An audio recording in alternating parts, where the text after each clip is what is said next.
ഭവനങ്ങളിലും വീടുകളിലുമൊക്കെ ഇരുന്ന് ഞങ്ങളെ ശ്രമിക്കുന്നവർക്ക് പ്രഭാത വന്ദനത്തെ അറിയിക്കുകയാണ്. കാലം തികഞ്ഞു, ദൈവരാജ്യം സമീപിച്ചിരിക്കുകയാൽ മാനസാന്തരപ്പെട്ട് സുവിശേഷത്തിൽ വിശ്വസിപ്പീൻ. സുവിശേഷം എന്നത് ദാവീദിന്റെ സന്തതിയായി ജനിച്ച് മരിച്ച് അടക്കപ്പെട്ട് മൂന്നാം നാൾ ഉയർത്തെഴുന്നേറ്റ യേശു ക്രിസ്തുവിനെ ഓർത്തുകൊള്ളുവീൻ. അതാകുന്നു സുവിശേഷം.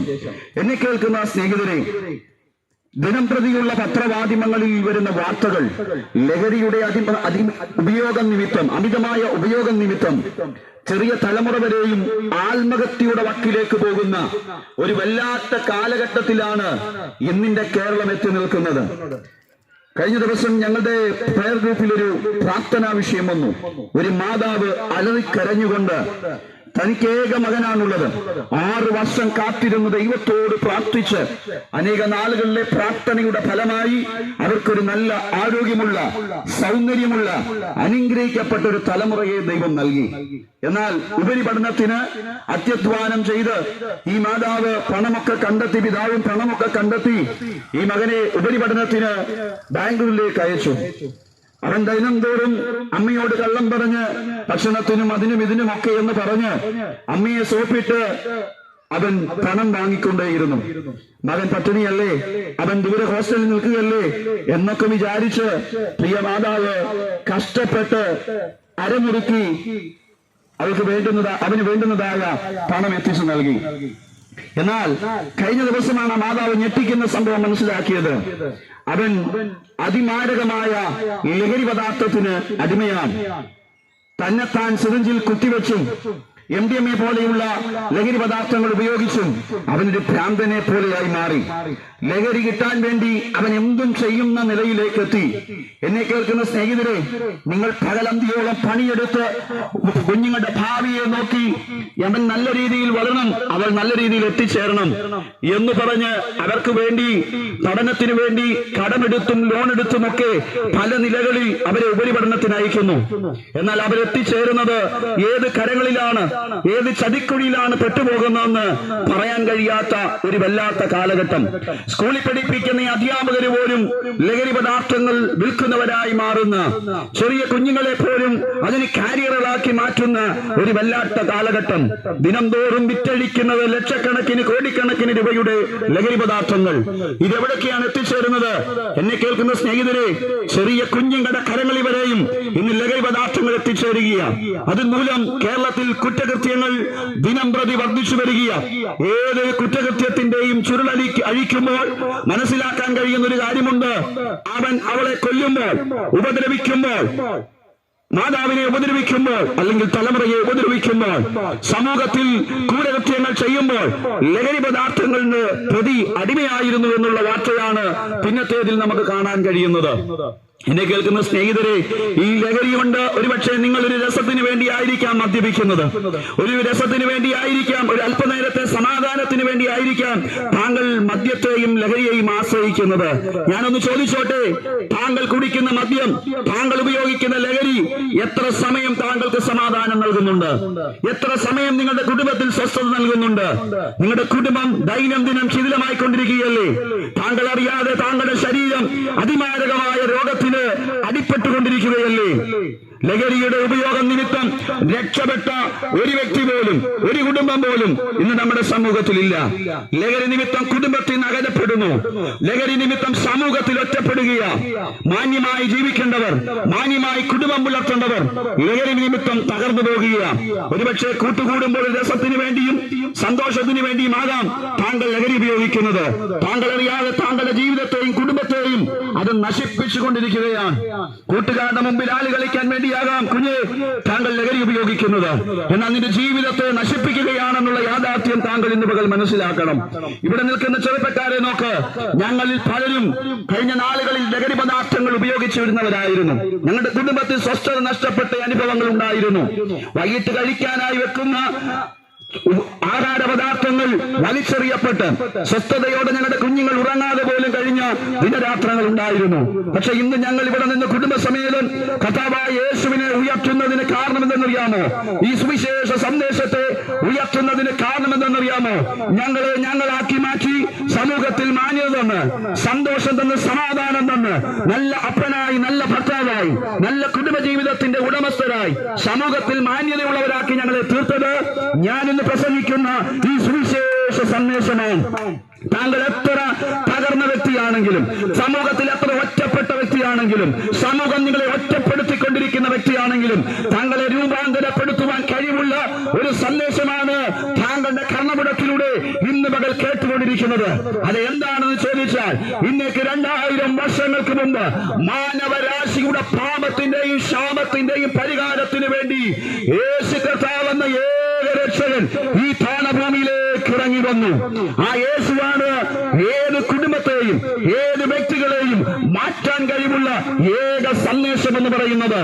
യേശു ക്രിസ്തുവിനെ കുറിച്ച് പ്രസംഗിക്കുമ്പോൾ ഒരുപക്ഷെ നിങ്ങൾ വിചാരിക്കും ഇതൊരു മതപ്രസംഗമല്ലേ? അല്ല. യേശു ക്രിസ്തു ഒരു മതവും ഇതുവരെയും സ്ഥാപിച്ചിട്ടില്ല. ഒരു മതത്തിന്റെയും നേതാവുമല്ല യേശു ക്രിസ്തു. ഈ ഞങ്ങൾ നിൽക്കുന്നവരാരും ഒരു മതത്തിന്റെയും വാഗ്മികളുമല്ല. എന്നാൽ പിന്നെ എന്തിനാണ് ഞങ്ങൾ യേശുവിനെ കുറിച്ച് പ്രസംഗിക്കുന്നത്? നരഭോജികളെ നരസ്നേഹികളാക്കി മാറ്റിയ, ക്രൂരന്മാരായ മനുഷ്യരെ മനുഷ്യ സ്നേഹികളാക്കി മാറ്റിയ ഏക സന്ദേശമുണ്ടെങ്കിൽ, ലോകത്തിൽ ഏറ്റവും കൂടുതൽ പ്രസംഗിക്കപ്പെടുന്ന ഒരു സന്ദേശമുണ്ടെങ്കിൽ ഇന്ന് ഞാൻ പ്രസംഗിക്കുന്ന യേശു ക്രിസ്തുവിന്റെ സത്യ സുവിശേഷമാണ്. കാരണം അത് ഇന്നും ജീവിക്കുന്ന സന്ദേശമാണ്. നിങ്ങൾക്ക് ജീവൻ പകരുവാൻ കഴിയുന്ന, രോഗസൗഖ്യം തരുവാൻ കഴിയുന്ന, സമാധാനം തരുവാൻ കഴിയുന്ന ഏക സന്ദേശം ഇന്ന് ഞാൻ പ്രസംഗിക്കുന്ന സുവിശേഷ സന്ദേശമാണ്. നിങ്ങളുടെ ഏത് പ്രശ്നങ്ങൾക്കും പരിഹാരം തരുവാൻ യേശു ക്രിസ്തുവിന് കഴിയും എന്നുള്ളത് ഞങ്ങൾ സാക്ഷികളാണ്. കാരണം ഞങ്ങൾ പലരും രോഗികളായിരുന്നു, പലവിധമായ മാനസിക പ്രശ്നങ്ങളിലൂടെ ഞങ്ങൾ കടന്നുപോയിരുന്നു. എന്നാൽ അതിനെല്ലാം മാറ്റം വന്നത് ഞങ്ങൾ ഈ സത്യ സുവിശേഷത്തെ, യേശു ക്രിസ്തുവിനെ അറിഞ്ഞതുകൊണ്ടാണ് ഞങ്ങൾക്ക് വിടുതൽ ലഭിക്കുവാനിടയായി തീർന്നത്. ആകയാൽ ഏതെങ്കിലും ഡോക്ടർമാരുടെ വിധികളെ കയ്യിൽ പിടിച്ച് കരഞ്ഞും കൊണ്ട് പല ഹോസ്പിറ്റലുകളിൽ കയറിയിറങ്ങി രോഗത്താൽ ഭാരപ്പെട്ട് മരണത്തെ മാത്രം മുഖാമുഖം കണ്ട് ഭാരം അനുഭവിക്കുന്ന ആരെങ്കിലും ഇന്ന് ഈ സന്ദേശം കേൾക്കുന്നുണ്ടെങ്കിൽ, യേശു ക്രിസ്തു നിങ്ങൾക്ക് സൗഖ്യം തരുവാൻ മതിയായ ദൈവമാണ്. യേശു ക്രിസ്തു താങ്കളെ സൗഖ്യമാക്കുവാൻ മതിയായ ദൈവമാണ്. ഏത് രോഗത്തെയും ഏത് വ്യാധിയെയും സൗഖ്യമാക്കുവാൻ കഴിവുള്ളവനാണ് സാക്ഷാൽ യേശു ക്രിസ്തു. ഇനെന്ത് ചെയ്യണം? താങ്കളൊന്ന് വിശ്വസിക്കുക മാത്രം ചെയ്താൽ മതി. വിശ്വസിച്ചാൽ നിങ്ങൾ ദൈവത്തിന്റെ മഹത്വം കാണുവാനിടയായി തീരും. അതുപോലെ തന്നെ രോഗികളെ സൗഖ്യം മാത്രമല്ല, മരിച്ചവരെ പോലും ഉയർപ്പിച്ച ഒരു സന്ദേശമുണ്ടെങ്കിൽ അത് യേശു ക്രിസ്തുവിന്റെ സന്ദേശമാണ്. ലാസർ മരിച്ചു, അടക്കപ്പെട്ടു. വിശുദ്ധ ബൈബിളിൽ വായിക്കുമ്പോൾ എല്ലാവരും കരയുന്നു. എന്നാൽ കണ്ണുനീരൊപ്പാൻ യേശു ഇവിടെ 3-ാം നാൾ വന്നു. മരിച്ചടക്കപ്പെട്ട് കല്ലറകളിൽ അടക്കപ്പെട്ട ലാസറിനെ യേശു കർത്താവ് ഉയർപ്പിക്കുവാനിടയായി. ഞാൻ പറഞ്ഞു വരുന്നത്, എത്ര നാറ്റം വെച്ച വിഷയമാണെങ്കിലും, മരിച്ചു പോകുമെന്ന് പറഞ്ഞ വിഷയമാണെങ്കിലും, രക്ഷ തരുവാൻ, വിടുതൽ തരുവാൻ പ്രാപ്തിയുള്ള ഒരു നാമത്തെയാണ് ഇന്ന് പകൽ ഞങ്ങൾ ഉയർത്തുവാനിടയായി തീരുന്നത്. സമാധാനത്തിന്റെ നായകനും പൂർത്തി വരുത്തുന്നവനുമായ യേശു ക്രിസ്തുവിന് വേണ്ടി നിങ്ങളുടെ ഹൃദയത്തെ ഒന്ന് വിട്ടുകൊടുക്കുവാൻ കഴിയുമോ? ഞാൻ എന്റെ സമാധാനം നിങ്ങൾക്ക് തന്നേച്ചു പോകുന്നു എന്ന് പറഞ്ഞ ഏക സന്ദേശമുണ്ടെങ്കിൽ, ഏക നേതാവുണ്ടെങ്കിൽ അത് ഞാൻ പ്രസംഗിക്കുന്ന യേശു ക്രിസ്തു മാത്രമാണ്. എവിടെയാണ് സമാധാനമുള്ളത്? സമൂഹത്തിൽ രാഷ്ട്രീയ പ്രസ്ഥാനങ്ങളിൽ സമാധാനമുണ്ടോ? മതപ്രസ്ഥാനങ്ങളിൽ സമാധാനമുണ്ടോ? ഇല്ല. മതത്തിനോ രാഷ്ട്രീയത്തിനോ സാമൂഹിക സംഘടനകൾക്കോ ഒന്ന് സമാധാനം തരാൻ കഴിയാതിരിക്കുമ്പോൾ നിങ്ങൾക്ക് സമാധാനം തരുവാൻ കഴിവുള്ള ഏക നാമം അത് ഞാൻ ഇന്ന് പ്രസംഗിക്കുന്ന യേശു ക്രിസ്തുവിന് മാത്രമേ താങ്കൾക്ക് സമാധാനം പൂർണ്ണമായി തരുവാൻ കഴിയുള്ളൂ. അല്പനേരത്തെ സമാധാനത്തിന് വേണ്ടി സിനിമയും സീരിയലും കാണുന്ന വ്യക്തിയെ ഇന്ന് പകൽ വിളിച്ചു പറയട്ടെ, അല്പനേരം കൊണ്ട് അത് അടങ്ങും. അല്പനേരത്തെ സമാധാനത്തിന് വേണ്ടി മദ്യത്തിലും കൂട്ടുകെട്ടുകളിലും ആശ്രയിക്കുന്ന വ്യക്തിയെ അല്പനേരം കൊണ്ട് അത് അടങ്ങും. എന്നാൽ നിത്യസമാധാനം തരാൻ കഴിവുള്ള, നിങ്ങളുടെ ഏത് വിഷയത്തിലും യഥാർത്ഥമായ പരിഹാരം തന്നുകൊണ്ട് സമാധാനം തരുവാൻ കഴിവുള്ള ഏക സന്ദേശം ഞാൻ പ്രസംഗിക്കുന്ന സുവിശേഷമാണ്. അതിനാൽ ഇന്ന് ഈ സന്ദേശം കേൾക്കുമ്പോൾ എന്ത് ചെയ്യണം? യേശു ക്രിസ്തു ഇന്നേക്ക് 2000 വർഷങ്ങൾക്ക് മുമ്പ് ഈ താണഭൂമിയിലേക്ക് ഇറങ്ങി വന്നത് എന്നെ രക്ഷിക്കുവാനാണെങ്കിൽ, എനിക്ക് സമാധാനം തരുവാനാണെങ്കിൽ, യേശുവേ ഞാൻ അങ്ങിൽ വിശ്വസിക്കുന്നു എന്ന് പറഞ്ഞ് നിങ്ങൾ ഇരിക്കുന്ന ഇരിപ്പിലിരുന്നു കൊണ്ട്, ആ പണി ചെയ്യുന്നതിന്റെ ഇടയിലിരുന്നു കൊണ്ട് ആ ഹൃദയത്തെ യേശുവിന് വേണ്ടി തുറന്നു കൊടുക്കുമോ? അങ്ങനെയെങ്കിൽ നിങ്ങളുടെ കുടുംബത്തെ രക്ഷിപ്പാൻ ആകാശത്തിന്റെ കീഴിൽ മനുഷ്യരുടെ നൽകപ്പെട്ട ഏക നാമം അത് യേശു ക്രിസ്തുവിന്റെ നാമം മാത്രമാണ്. ആകയാൽ വിശ്വസിക്കൂ, യേശു ക്രിസ്തു താങ്കൾക്ക് സമാധാനം തരും. യേശു ക്രിസ്തു കേവലം രോഗസൗഖ്യവും സമാധാനവും മാത്രമല്ല നൽകുന്നത്. നിങ്ങൾ പാലസ്തീനിലേക്ക് ചെന്ന് നോക്കിയാൽ അവിടെ തുറന്നു കിടക്കുന്ന ഒരു ഇന്നും പാലസ്തീനിൽ യേശുക്രിസ്തുവിന്റെ കല്ലറ തുറന്നു കിടക്കുകയാണ്. അതെന്താണ്?